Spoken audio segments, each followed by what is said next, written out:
Podnas with Face, Pat, and Tiz. We're going to jump right into this week's Umar Weekly Update. Oh, bruh. Yeah, man. So as with last week, kind of mixing it up here because Umar, as always, has been, for like the past 2 weeks, just been pretty calm, quiet, not trying to do a lot. He's been posting his normal nonsensical posts that have nothing to do with nothing, hawking his book and asking for cash apps, and that's pretty much it. But he hasn't done many lives or anything like that where I can see any new nonsense to really focus in on. So this week I will focus on some of the highlights of the FDMG 2-year anniversary. This is 2 years since those trap bandos were bought. Allegedly, I at this point, I don't even know what to say as fact or fiction, man, because this story just gets weirder and weirder as time goes on. So, yeah, highlight of my personal week, I was in the Cookie Crush chat on Leonard Honors page as we celebrated the anniversary, and he had a 4-part series, basically, where he was going through from the very first time he mentioned the school, way back in like 2009, all the way up until today. And all of the many promises and excuses and redirects and changes to the program and programs that he's going to implement that nobody ever ends up seeing. He just went through it all. And what I do like about Leonard's platform is it's really a fun community over there because, like, we're talking about the seriousness of this dude frauding, but we get to just roast and just be silly with it. You know what I mean? And I like how he kind of mixes the information with just the goofy shit. So, hashtag Freedom Jeans. One of the highlights for me was when they went back to his first like promotional video talking about the school. This was back when he was trying to buy or claiming to try to buy St. Paul's College in Virginia. And he is walking across this bridge with these Rustler jeans, Pat. I wish you was in the chat room. I wish you watched. Oh my God, bro. Oh man. These big baggy, I don't know whether it was Jinko jeans or off-brand Jabos or what these were, but he's walking across with these big jeans on and this sloppy-looking button-up that's like half tucked in, half not, with a tie that just, like, why you put that tie on? You could have just did the Jay-Z button-up with the top button unbuttoned and just called it a day. But you, like... He looking like 2003. Bruh, and when I say these jeans look so worn out and just tired, like the jeans would look like they was just like, please get me away from this fuckery. Why are we dealing with this bullshit? Yes. The jeans were literally reaching out for help through the screen. Like, please. He sits on me every day. You don't know how long it's been since he's washed me. Like, these jeans look toe down through the gate, out the window, could stand by themselves. Got some work jeans on. Yes. Them old construction... I'd have been riveting beams and shit all day jeans. Like, it was just them white boy at the rave jeans. Yes, them old big wide legs glow stick cut jeans. Yes. And them old, like, they look like dad jeans, but baggy as fuck. Like, hashtag Freedom Jeans, man. They are the real victim of all of this. And that has nothing to do with nothing. But that was just the highlight of my week, just looking at this dude in these roll-out jeans. And it was like, from the beginning, the jeans knew. The jeans knew this long struggle that he would have to go through and have his name besmirched by being attached to Umar. Oh, man. I've been working all my life. Them jeans look like, man, please, somebody help me. He is just dragging me through this with him. I've been fighting all my life, jeans. Oh, my life, the Miss Sophias. Yes, the Miss Sophias. Them hitting the head with a rock. You ain't my mammy jeans. I love Hoppo. I know I do, but I can't. Man, God knows I love Umar. Lord knows I do. But he keep on dragging me through this scam. I done been through shit links in the school. I done been outside fake painting with this shit. I done been hooking up fake fake electricity in these G's. Like, I'm just tired. My back pockets are wore out. But yeah, so that was I just had to give my highlight of the week. That has nothing to do with anything else that I'm about to talk about, but I had to just. And I have to joke, so. Yes. All right, so now into the actual information. So one of our viewers have shouted out and said that Q Butter had an interview with Taz. Now, Q Butter is a dude that around the same time that I was getting into Umar, as far as like still thinking that he was all right. I had donated back in 2014 when he was talking about St. Paul's, and then I was still supporting him in 2016, 2017. I think that's when Q Butter kind of got his start as far as school building. Mm-hmm. Now, since that time, Q Butter has, I think, 2 schools, if I'm not mistaken. One is online, and then one is actually in person. He not only has these schools where he's talking about it, but he actually takes you into the schools on like tours of the school while the kids are in class. He got like 6th graders, 7th graders working on calculus and trig. Like, yeah, like this dude is actually out here doing the work, and he's doing it for, I know he probably hasn't collected as like, he's doing it off of donations and people sending in equipment. You know, people donate computers to him, et cetera, et cetera. And instead of him turning these people down, like Umar has turned down contractors come fit the school, this dude actually accepts the help and uses it. So you can see the tangible work of these kids in here learning. He takes them on field trips. Like, this dude is putting in work, and he's doing it with less resources than Umar. So on the interview with Taz and them, I think the thing that stood out to me the most was that interview and an interview I had seen with Ali Sadiq, and they both Q Butter and Ali Sadiq kind of hinted at and talked on the same thing. At this point with Umar, I don't think it's so much. It's not so much that yes, it's a scam because he has tangible services and products he never does. But I think the main issue with Umar is his lack of, he doesn't know how to execute. Like, he doesn't have any real plans for anything.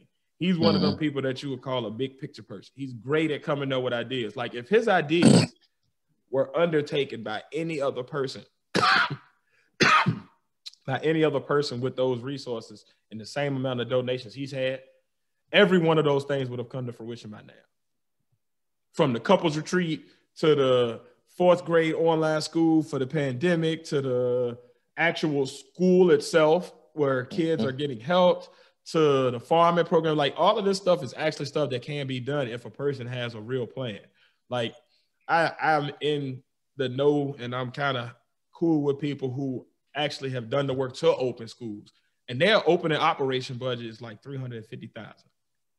So you're not going to tell me that if you really want to do this, it's not possible, and you've collected at this point over $2.5 million. Like, you're not going to tell me this is not possible. So shout out to Q Butter. I just really appreciate seeing people that are actually out here doing the work in the same way we kind of lift up and highlight the jackasses in our community that kind of leech off of us and, you know, take people money and et cetera, et cetera. I think it's important too that I take a second, you know, I took that second to just kind of highlight and shout that out. Taz did a great interview with Q. He asked great questions. And I like how they stayed on topic. Like, they didn't get into the buffoonery of like throwing ad hominem attacks or like attacking people's person. They attacked the actual facts of what is tangible, what should be done, and what has just not been fulfilled. You know what I mean? I like when content can stay on that and not get off too far into the personal stuff and digging into people's records and stuff. And I want to get it. And the reason I mentioned that is that's kind of my. So I'm talking about Umar tonight, but I also want to kind of take a second to kind of go back into talking about the Umar sector like I did last week and just kind of highlight some things that we got to get out of this messiness. I see a lot of like people who they got good information, but the way they're delivering it, they're getting it to the point where they're looking for people's like marriage information, and they're looking at people's like personal relationships, and I don't know what that has to do with Umar. Like, if it's cool to debate a person that supports Umar on the actual facts of what Umar has promised and what he has not delivered. But to start to go into people's like criminal backgrounds and all of that, I think that is really, for one, it's just dividing our people more. Yeah. You feel me? But on top of that, I think it also takes away from the actual issue of Umar defrauding people. Like, that is the real issue. That's the problem. Not this person over here who disagrees with you. The problem is Umar Johnson is the catalyst for all of this because he's using cult-like tactics to keep his supporters like brainwashed almost. And at the same time, he is gaslighting people who are going against him and saying like, hey, this is not correct. This is like, but you said this is like, we have you on video saying this, but this isn't happening. Where is this at if we're going to keep sending you money? You know what I mean? And I think we want to stay focused on that. This dude, Smoke God, Book of Negroes, he had a live today where he was kind of saying this, and I already had this on our docket this weekend, but it was crazy that he's saying the same thing. And I really like his content because he's a really unbiased dude. Like, the same way he does it, he sees the fuckery that Umar does. He also is willing to debate with people who support Umar in a civilized way where he's not demeaning them or like character assassinating them. He's more getting to the like, well, this is why I disagree. Can you explain this? Why do you feel this way? Why do you support him? What is it that you're seeing that we missing? Like, he stays on topic really well. And I think that's what we got to get back to in this whole Umar sector. It's a lot of us out here and we make videos either for or against Umar, whatever the case may be. But it's a way to have this dialogue as a people and still remain a people without like tearing each other down. And that's just my message and PSA to anybody who makes videos about Umar, one way or the other, man. Like, stay focused on the fact. If you support Umar, cool, that's your business, that's your right. But stay focused on the facts of this is why I support him, and these are the facts I have to back it up. If you're a detractor like me and you've been burned by Umar, or you understand the fact that, hey, man, Umar done took my money and I still not seeing my product, then stay on that topic, because that's what we try to stay on. Like, our issue ain't with the man personally. Like, I don't care what he do in his personal life, but if anything he does publicly that he displays to the world and he actually, he himself said, I'm going to critique that because it all ties back into the school. I'm not going to go digging for something that he ain't put out there. I'm not going to go digging for something that ain't out there to the public. That's your privacy, and I feel like everybody got a right to that privacy. So, you know, as I get back into Umar himself and I stay on topic, I just want to send that PSA out to all of us out here that make content on Umar in any way, shape, form, or fashion. Like, let's do it in a civilized way, and let's keep our humanity and our overarching theme of like, we still got to be unified at the end of this. Because once we get rid of this charlatan, we still got to be a people that can kind of fulfill the things that are necessary for our people to progress. So that's my PSA. I'm going to get off my soapbox now and get back into Umar's hind parts. Now, as I mentioned before, I think the biggest issue with Umar is like intention versus impact. And that's a broader lesson for the world. Like, having a good intention is only good if the impact matches that intention. Yeah. If I intend to swat a fly to get him out of the house because he's annoying people, but I smack somebody in that house doing so, my intention was good, but this person still got smacked. Yeah. That's the impact doesn't match the intent. So I think really putting some planning into this and some like thinking before you're doing into this is what Umar needs to really focus on going forward. Like, stop for one, come up with some transparency. But for two, go ahead and clean your slate. Admit whatever your wrongs are, stand on that as a man, take the backlash from it, and then move on with a plan if you're going to keep on being out here in the sector talking to our people. That's it. Like, so that remind me of a quote about good with It said most of the evil in this world is done by people with good intentions. Absolutely. Good intentions, bad planning leads to horrible impacts. And that's the main issue. So now, since there's really not much at this point more we can say about Umar until the court case kind of gets into action and we really, or he gets back on the public forums more where he's actually posting videos and that type of thing. I've come up with a list of the top 25 questions that we can ask Umar or Umar supporters and that we need to stay focused on until he answers them. Because I think when we keep getting off into these sidetrack conversations, it takes us away and we end up not focusing in on him and holding him and his people that support him accountable for these things. So here's the top 25 questions we need to continuously keep asking to Umar and his supporters.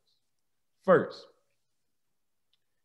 I understand the delay in repairs, but why are there so many unpaid bills associated with the school? Why can't you pay the property taxes out of the donations? Why can't you pay the utilities bills, which are much less per month than the taxes?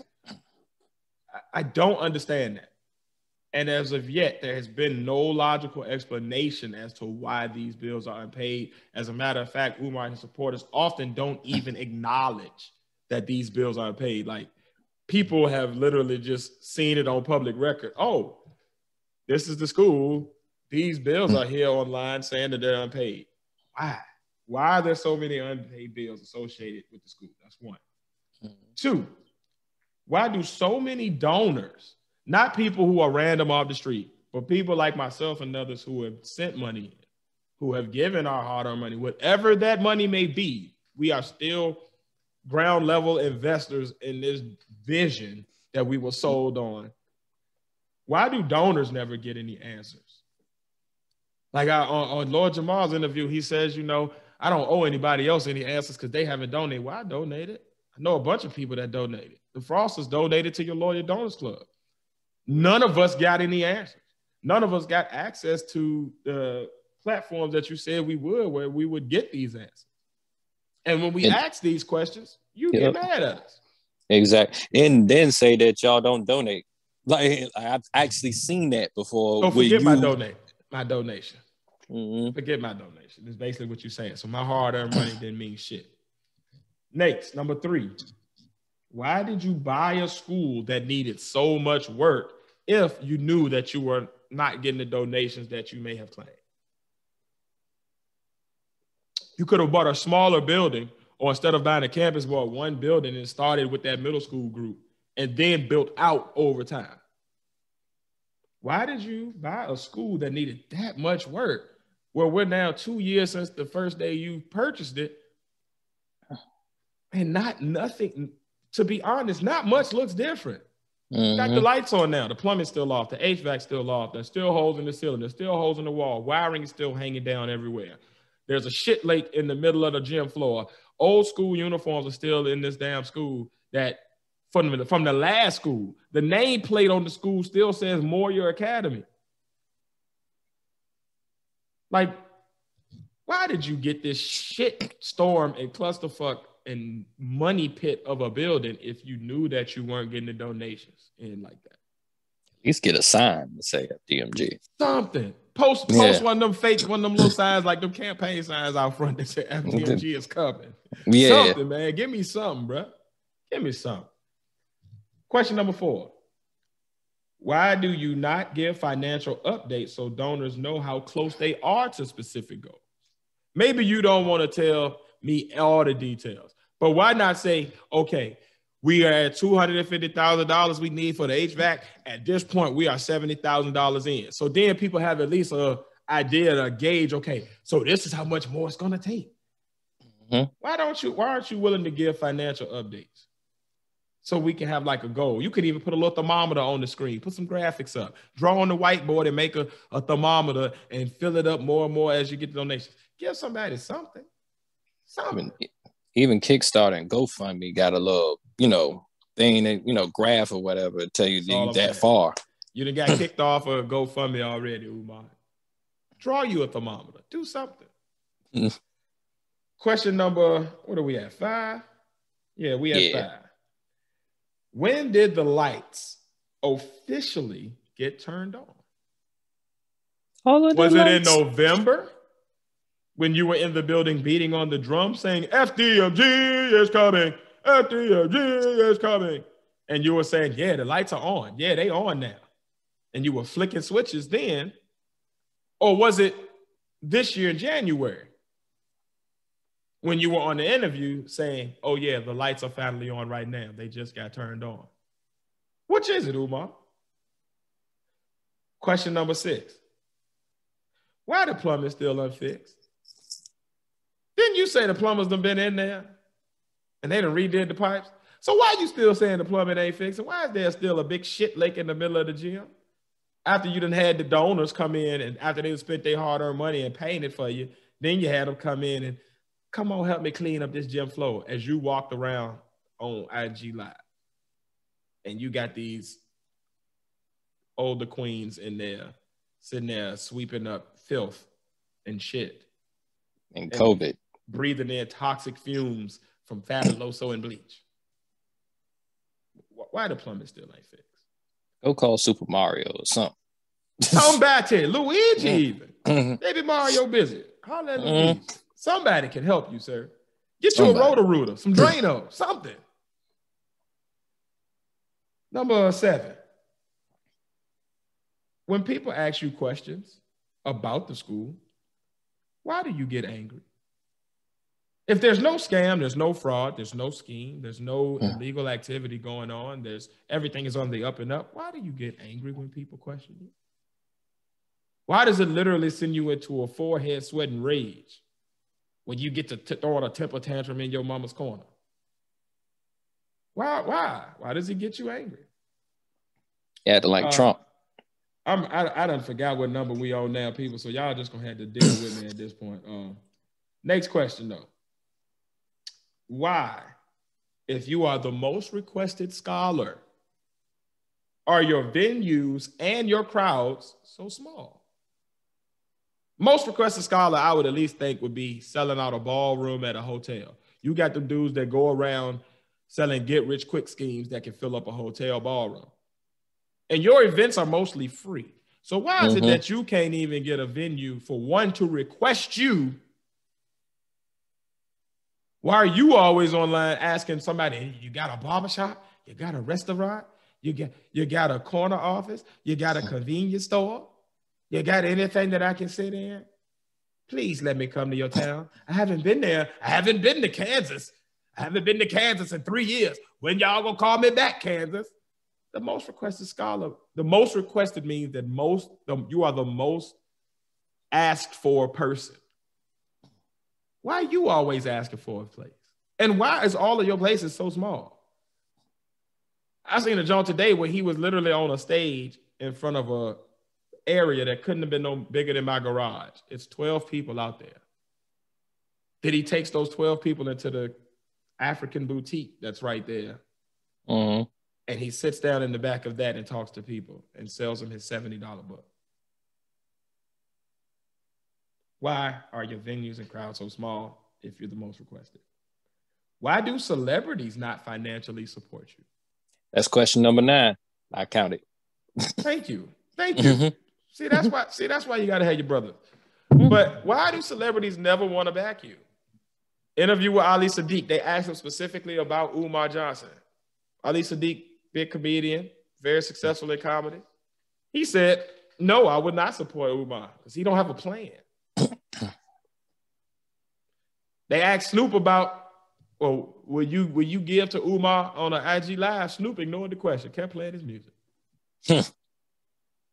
Like, why is it that you never have any celebrity endorsements if you are so revolutionary and on point and people support you so much and your word is the real deal? Why do celebrities who are more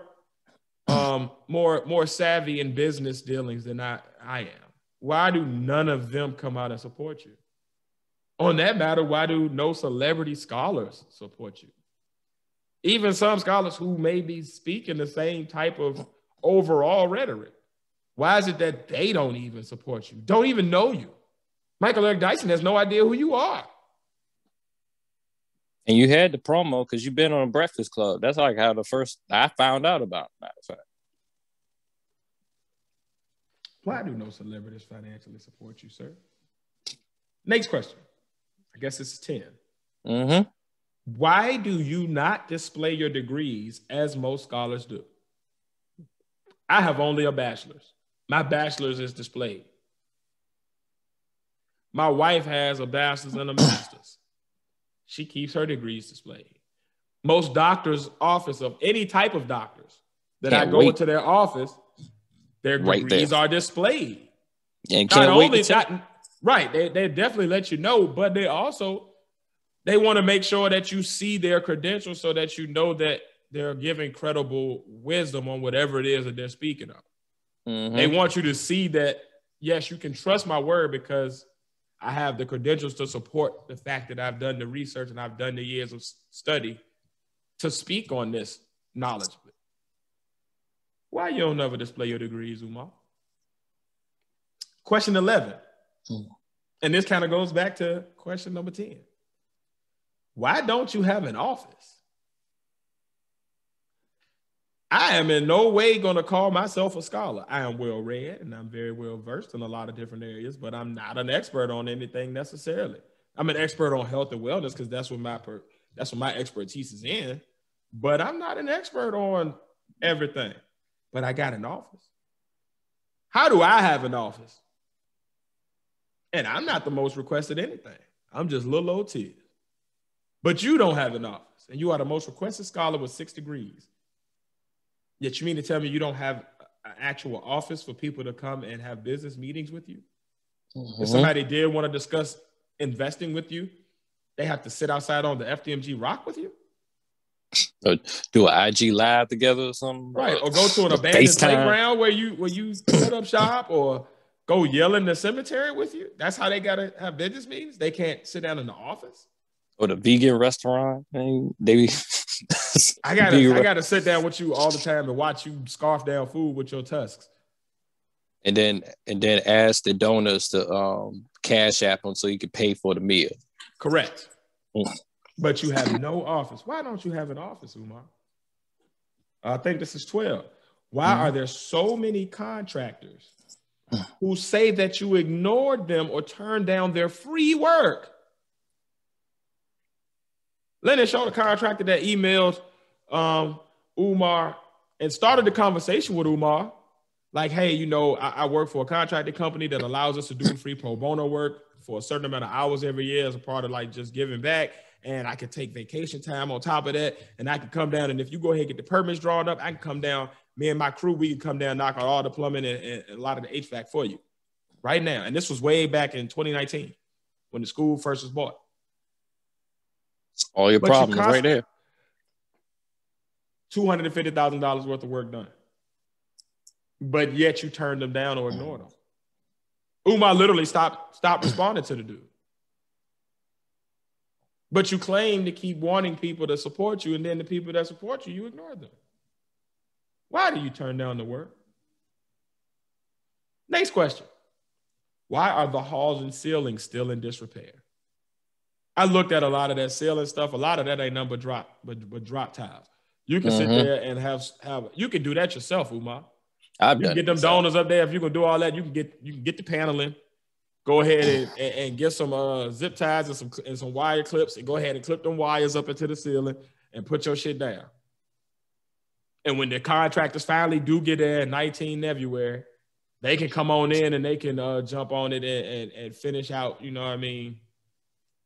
That they can go up in the ceiling if need be and do whatever they need to do as far as electricity. But at least you then you can display something. It looks better aesthetically. When you're doing a live from inside of there, you can show the donors like, hey, we're getting it ready for occupation. We're getting it ready for scholars to come on in. We're getting ready for these students to come on in that we're trying to build up. We're getting ready for these children's minds that we're going to shape.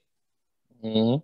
I would not feel safe sending my child anywhere near that school with wires falling out the ceiling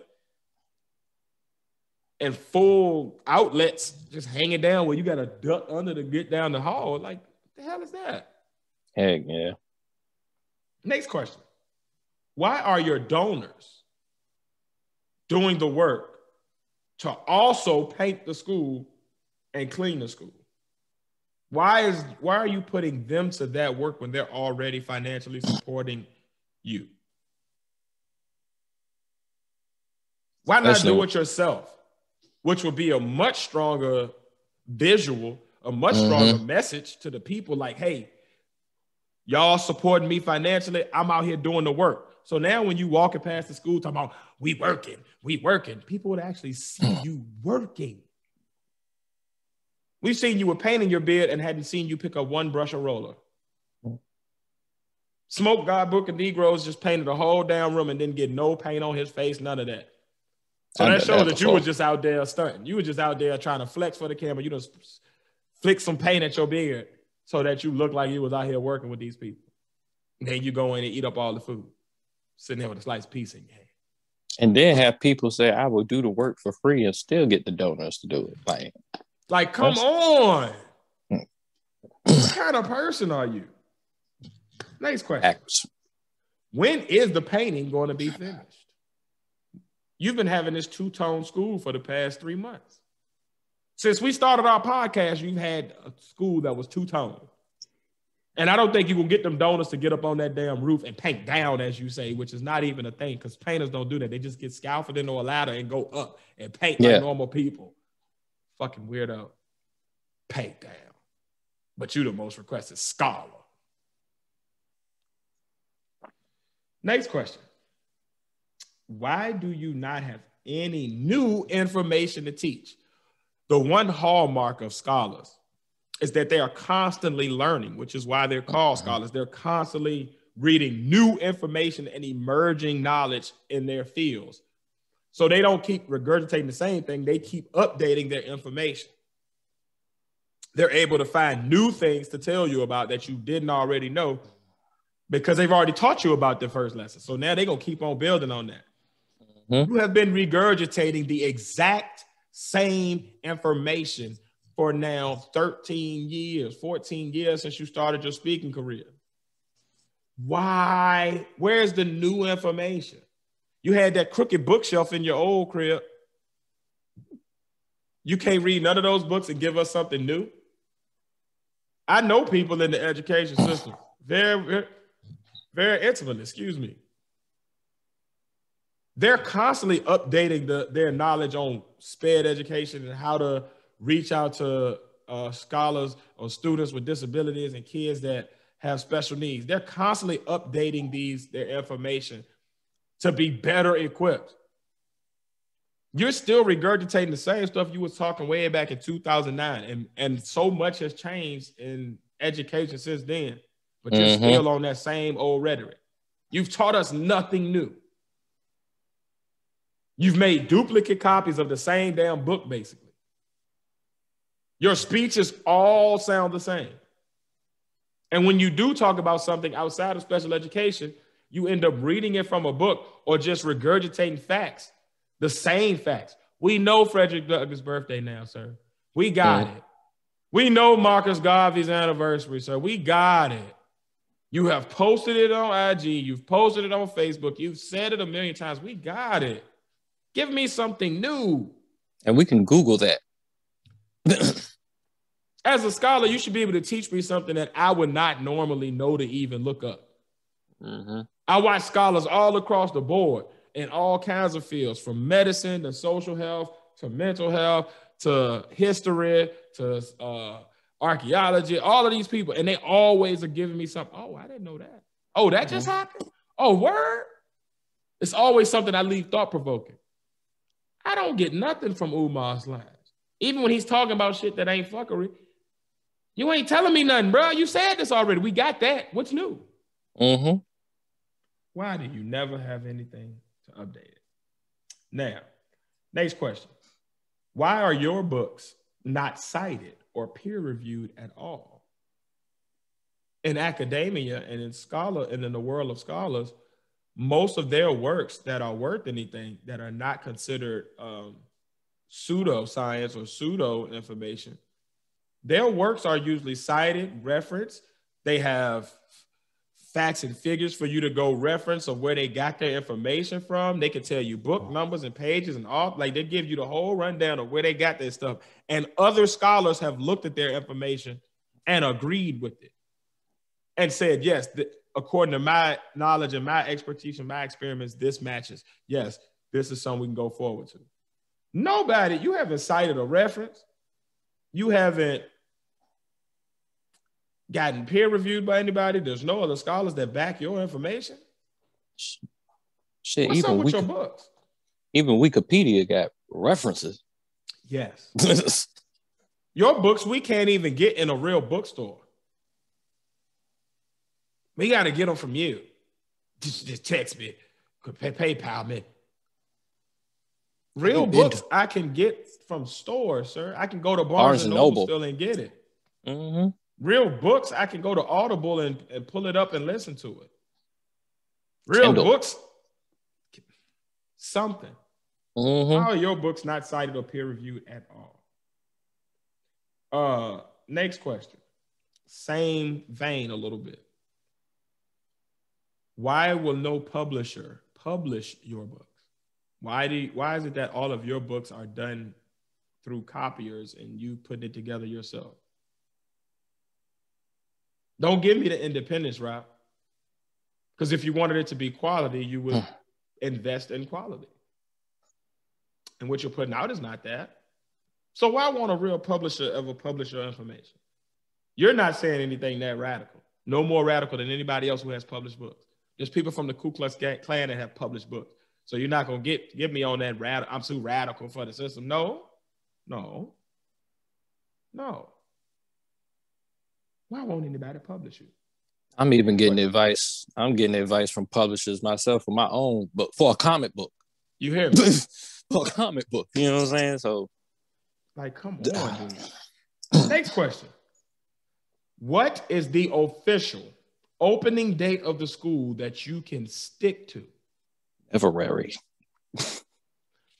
Stop pushing the date back. Sit down, plan it out, get tangible timelines for everything you need to do, and set a real date. When is the official opening date? You've given us so many. 2013, 2010, 2014, 2016, 2019, 2020. Now we're in 2021.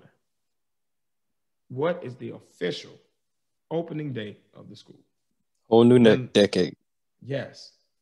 And the last question I have, and we must keep asking Umar and his supporters. This is the most important question to me. When will you free these damn jeans? Let them jeans go. Hashtag free them jeans. They have suffered enough. Let us never forget the real victim of Umar Johnson. Them damn jeans. Stay vigilant, my people. Stay vigilant. I got one more question for Dad. Keep going. Yeah. I got one more question. Why do you keep looking at other schools and you haven't finished the first one? Yes. I've been wondering that for the longest time. Every time I see him, he in a whole different school, and I'm like, you ain't even finished that one. Don't you still got bills on that one? Why are you at this one looking like you're breaking the entering? Why are you looking at it? Mm-hmm. Like, come on, bro. If you can't afford one car, why are you looking to buy two? Mm-hmm. If you can't go to the store and buy one Twix, why are you looking at 2 and 3 different types of candies? Like, let's come on now. So that's all I have this week for the Umar Weekly Update. The moral of these stories is, I have two. For one, disagree civilly. And that's to all my Umar sector people. And then for two, freedom damn jeans, Umar. I will not stop. I will never forget. Freedom jeans, Umar. Freedom damn jeans. Get you some sweatpants or something. Damn jeans. I've suffered long enough, damn it. For 12 long years of them damn jeans struggling. 12 long years of them jeans overlapping over your birthday Nikes. As people send you Texas to your phone. Oh. Let me add one more question to that list too. Mm-hmm. If you're the most requested scholar, how come you don't have any ability to like pronounce certain words? Like, where's your diction? Yeah, I did notice that, man. What the hell is a birthday? Birth? This nigga said he was gonna have some midwifery classes. What the hell is midwifery? I've heard of midwifery. What is midwifery? Now, I know I'm probably the last person to talk because I'll be stumbling over words sometimes. Sometimes I'll combine words in general. I don't know, maybe I'm a bit dyslexic, but at the same time, I heard this man read on his live one time, and it sounded like that one kid that don't ever read that got picked to read that day. Please don't pick on me, Miss Johnson. Please don't pick me, Miss Johnson. Oh, damn, I gotta go. Frederick Douglass was born on... You feel me? Like, what is wrong? What? Something ain't right, man. Something ain't right, man. I cannot wait for this lawsuit. Because I hope he get his comeuppance. I hope so bad. He deserves it at this point. Or he can send me my $50 back and I will get off his ass. But I ain't got my services yet for the money I donated. I want my services. And I ain't pay for you to go to Japan and take a bath. I ain't paying for you to go on these plane rides all over. I donated to a school. I want a fucking school. Simple as that. End of this week's Umar Weekly Update.